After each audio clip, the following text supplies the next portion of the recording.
Shalom, selamat pagi Bapak Ibu Saudara, bagaimana kabarnya? Semoga kasih dan anugerah Allah senantiasa menaungi kita semua.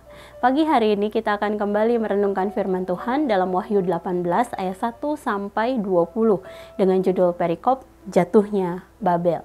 Saya akan bacakan bagian perikop firman Tuhan bagi kita semua. Demikian firman Tuhan. Kemudian daripada itu aku melihat seorang malaikat lain turun dari surga. Ia mempunyai kekuasaan besar dan bumi menjadi terang oleh kemuliaannya. Dan ia berseru dengan suara yang kuat, katanya, sudah rubuh Babel, kota besar itu. Dan ia telah menjadi tempat kediaman roh-roh jahat dan tempat bersembunyi semua roh najis. Dan tempat bersembunyi dari segala burung yang najis dan yang dibenci. Kepada semua bangsa telah minum, karena semua bangsa telah minum dari anggur hawa nafsu cabulnya, dan raja-raja di bumi telah berbuat cabul dengan dia. Dan pedagang-pedagang di bumi telah menjadi kaya oleh kelimpahan hawa nafsunya. Lalu aku mendengar suara lain dari surga berkata, pergilah kamu, hai umatku, pergilah daripadanya, supaya kamu jangan mengambil bagian dalam dosa-dosanya, dan supaya kamu jangan turut ditimpa malapetaka-malapetakanya. Sebab dosa-dosanya telah bertimbun-timbun sampai ke langit, dan Allah telah mengingat segala kejahatannya.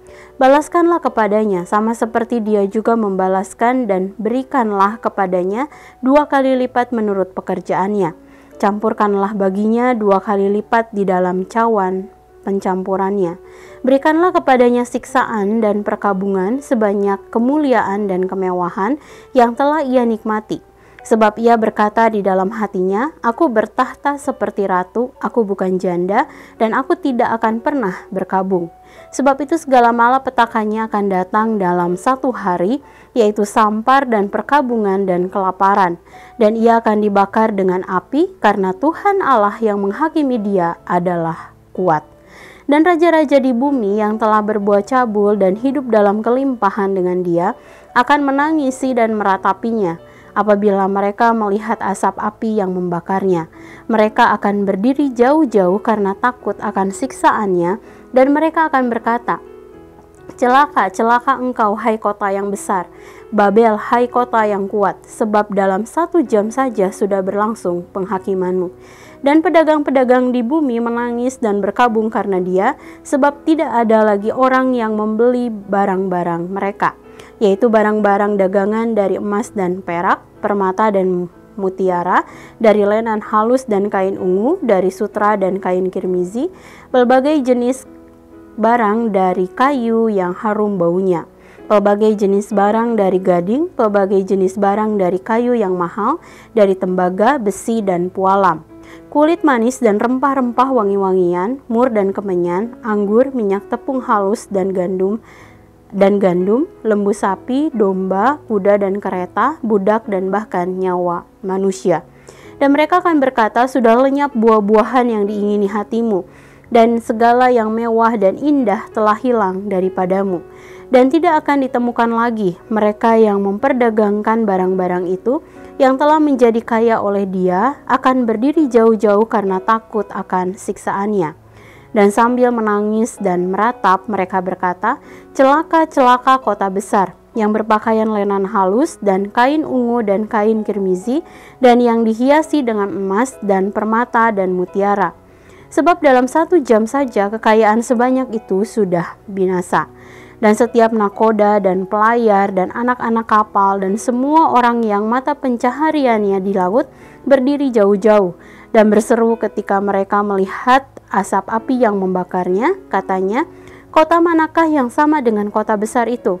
Dan mereka menghamburkan debu ke atas kepala mereka dan berseru sambil menangis dan meratap, katanya, celaka, celaka kota besar yang olehnya semua orang yang mempunyai kapal di laut yang telah menjadi kaya oleh barangnya yang mahal, sebab dalam 1 jam saja ia sudah binasa.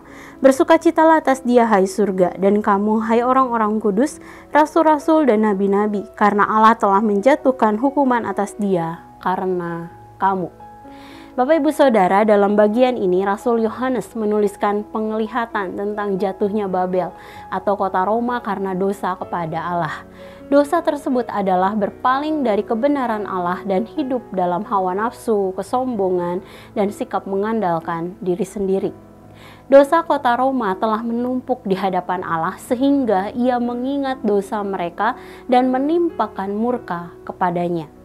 Hal ini bukan berarti bahwa Allah mengingat dosa karena mendendam kepada Roma, tetapi karena ia mengasihi dan menghendaki Roma untuk bertobat. Namun karena mereka tidak juga bertobat, maka Allah menimpakan murkanya sebagai bentuk hukuman. Penghakiman Allah dalam perikop ini terjadi karena Roma bebal dan tidak mau mendengar teguran Allah. Mereka tetap hidup dalam hawa nafsu, kesombongan, dan cenderung mengandalkan diri sendiri, meskipun malaikat dan utusannya telah memperingatkan mereka untuk segera bertobat.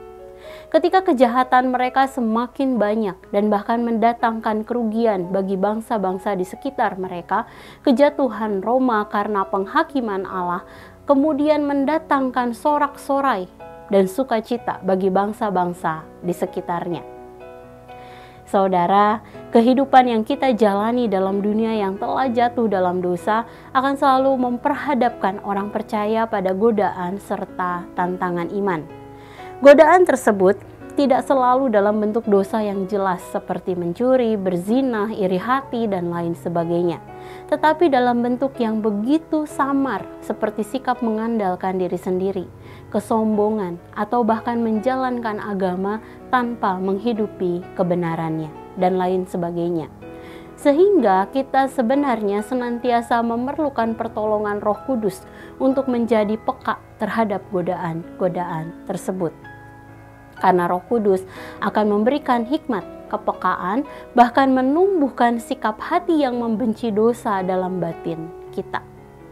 Saudara, mari sejenak kita merenungkan firman yang baru saja kita dengar. Saudara, apakah hati kita semakin membenci dosa dan mengasihi Allah?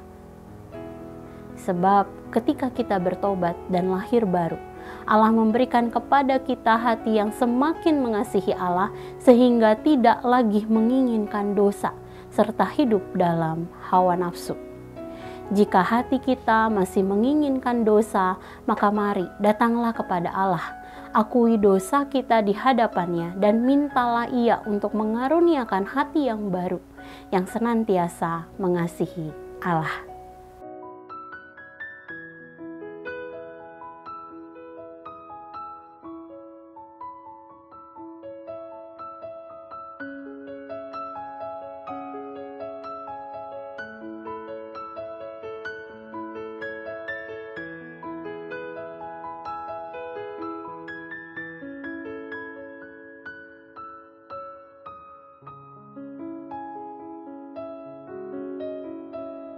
Demikian firman Tuhan hari ini. Mari kita berdoa.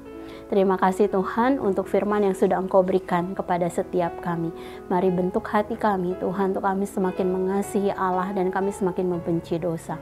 Kami rindu bahwa seluruh kehidupan kami dapat mencerminkan Engkau Tuhan, dapat mencerminkan sifat-sifat Engkau Tuhan, sehingga begitu banyak orang diberkati dan bisa melihat Yesus yang hidup di dalam diri kami.